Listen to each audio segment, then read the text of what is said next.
were the first two underwater shots that I ever observed close up. It was more amazing in some ways than an above-ground nuclear shot.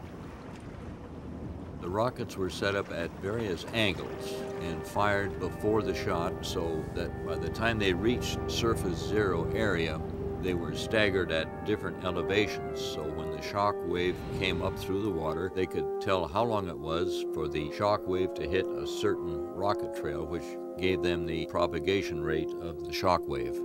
I was about 2.5 miles from them. The rockets went off, and then suddenly this gigantic column of water shot straight up into the air. And you're watching the waves come closer and closer to the ship, and at 2.5 miles, it's hard to judge how far away it was from surface zero.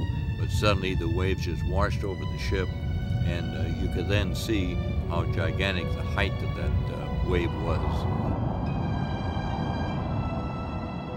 After the shot, it seemed to be a couple of minutes or so before the first wave came in, not very high, and up to that time the water had been quite calm at the beach, and then the first wave came in, then receded. The second wave came in, and a little higher, and also retreated, and the third wave came in, was the highest, and completely covered the island, about 4 to 6 feet high, and after about 10 minutes the water subsided, we could get down out of the tree. And a few minutes later, a light plane from Inuitak came over, throttled back his engine, and hollered, "Are you all right down there?" So we waved that we were in good shape, so off he flew.